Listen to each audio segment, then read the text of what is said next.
Hey guys, Dr. Kyle Loveless here. Today I'm going to talk to you about what types of things you should put on your skin for psoriasis. And this can also go with eczema and other skin issues, but specifically talking about psoriasis, that's something I had for many years, pretty much since I was 4 years old, all the way up until, I don't know, about 5 or 6 years ago, when it finally went away through some of the more active things I did. But I was always trying to find something to put on my skin. And so today I'm gonna give you 5 things that I think can be very effective that have worked for me in the past and for the patients that I work with on a regular basis.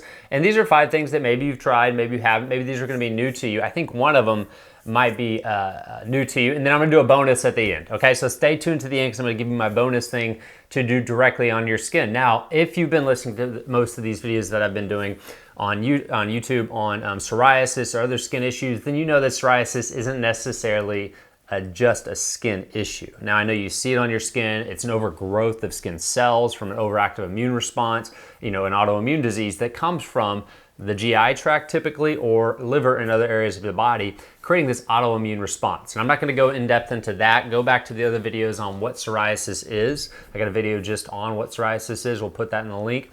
But go back and watch that so you can understand psoriasis all the way through, so that we're not trying to treat psoriasis with these 5 things, okay? Now, I know that the medical route is gonna be take corticosteroids, and yes, that will probably be the most effective thing to knock it out in terms of what you're, in terms of on your skin, okay? It's not getting to the root cause, but it'll get rid of it on your skin. I know for me, I had it on my elbow, I had it on my scalp. Sometimes it'd come up a little bit on this elbow, and it was embarrassing. And so what I would do is I would put the corticosteroids on for most of my life. I finally got tired of doing that, and I just lived with it for a long time. And then finally I was able to get rid of it through my dietary stuff and other stuff that I talk about in how I got rid of my psoriasis videos. Okay, I'm gonna go through these things now and I'll quit ranting. So number one thing that I'm gonna recommend, or the first thing I'm gonna recommend, is something called, and it's very simple, but beef tallow. Beef tallow is really cool, not only for your skin, but also to digest. It's actually something really good to cook with, has a high heat capacity, and it's actually very effective in that it has high, I know they talk about bad saturated fat, but it has such a good fat ratio that is very similar to our cells. And I'm talking about grass-fed, organic, cows raised the way they were supposed to be raised. It's a good ratio, very similar to our skin makeup, our cell makeup. And so when you put it on your skin, not only is it gonna have your vitamin D, vitamin E, and fat-soluble vitamins that help absorb into the skin, but it's also going to be very effective in terms of the soothing effect, because it's very similar to our sebaceous glands, okay? And so the sebum that we actually release there is very similar to that beef tallow in terms of the fat content. It's about 50% saturated fat, and then the rest is monounsaturated fats. But our cell wall is very similar to that, okay? So it can be a very effective tool. So try beef tallow. I think it's something you guys really like. It also has conjugate linoleic acid, which is one of the reasons it's so good to digest, which is amazing for the brain function. This is something that we give kids with ADD, ADHD for focus, but it's also good for your skin as well as palmitic acid. So that's one of my favorite, actually, is beef tallow, but also think about cooking with it. It could be pretty cool. Okay, that's number 1. Number 2, let me see what I had now. Oh, the Pure O2. I love this. The Pure O2, either PURO2 lotion. I've talked about this on short videos before, but they have avocado oil based ones, and then they have olive oil based ones, and either one's fine. But what I love about that is that ozone therapy kind of concept, that it's ozonated lotion, and it just really helps the skin. It's very beneficial for antioxidant effect on the skin. So that's one of my favorite, and I've seen probably some of the best results specifically with psoriasis and eczema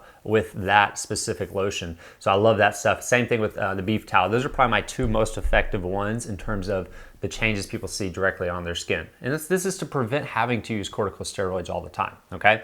Number 3 is black currant seed oil. Black currant seed oil is actually a very good antioxidant. It has GLAs, which is omega-3 fatty acids. That's very effective. You can take it, and it can be very effective for psoriasis, more so eczema in terms of taking it, but putting it directly on your skin can be very effective for psoriasis.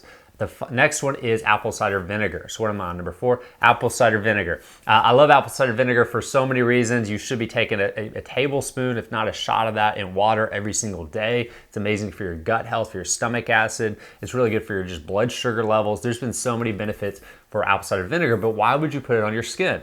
Well, here's why.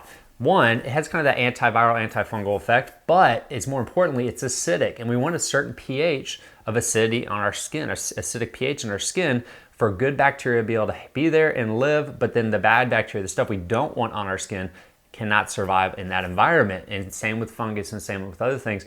And so one of the things that really destroys that pH is all the lotions and antibiotic things and stuff that we put on our skin, especially, through this last few years with, the lockdowns or anything else. They wouldn't put lotion or this antibiotic stuff all over our hands. And it drives me crazy when I see people doing that. It actually really is sad when I see kids doing that, because they're killing the microbiome on their skin, which is their first line of defense. So it's actually weakening their immune response.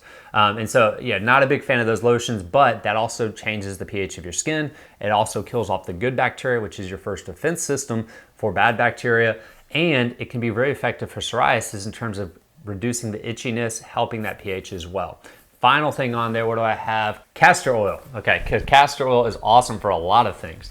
Castor oil is one of my favorite things in terms of just for psoriasis, for arthritis. So if you have arthritic psoriasis, putting it actually around your joints, so covering your joints. You can put it directly on the. I always go to my elbow because this is where mine was. You can put it directly on the psoriasis, in plaque psoriasis, and it can help really calm it, anti-inflammatory as well. But you can also put it on your joints, okay? So you actually just cover your joints with it, put a little saran wrap around. They're real light, don't put it too tight, and wear that at night, and it can actually help pull some of the calcium and help kind of heal the joint so it's not as painful. Put some MSM cream with castor oil, and that takes it to the next level. I've done this with patients this is actually one of my favorite, I'll even call it a treatment because it works. It's worked so effective for patients for plantar fasciitis. And so if you're someone that suffers with plantar fasciitis, wrap your feet in castor oil at night with some saran wrap and sleep that way, and you'll be amazed at how well that is at actually being effective. And so castor oil is awesome. So many health benefits. I've watched videos on this where they had like the top 10 things you can do with castor oil. I mean, everything from putting on your skin a few times a week, to help just the overall dandruff and things like that. So castor oil is one of my favorite things for a lot of stuff, and you can use it for all kinds of cool things. My bonus, all right, I told you if you hang to the end, you get a bonus. The bonus is gonna be light therapy. I love ultraviolet light therapy, and really that infrared lighting right directly on your psoriasis. It can be very effective, and actually is probably the number one most researched for skin directly in terms of the benefits from it. Most dermatologists will use that for psoriasis. So if you have the ability to have any kind of infrared light, that can be very effective. Even infrared saunas can be amazing. So, but those are my top 5 things for your skin when it comes to psoriasis. It's been effective for me over the years, so pick those. I'm not saying you have to do all of them, and you can even add in some essential oils with each one of those. So get some beef tallow with maybe some lavender, or to calm, that calming effect, or some geranium, or different things that are very beneficial in terms of the essential oils for psoriasis as well. And I think if you do those, you're gonna notice a very calming effect in the psoriasis area in the skin. But again, it isn't the treatment, it isn't the answer. It's something that'll help you in the process while you're trying to figure out the gut issue, while you're trying to figure out why your body's in this constant autoimmune response.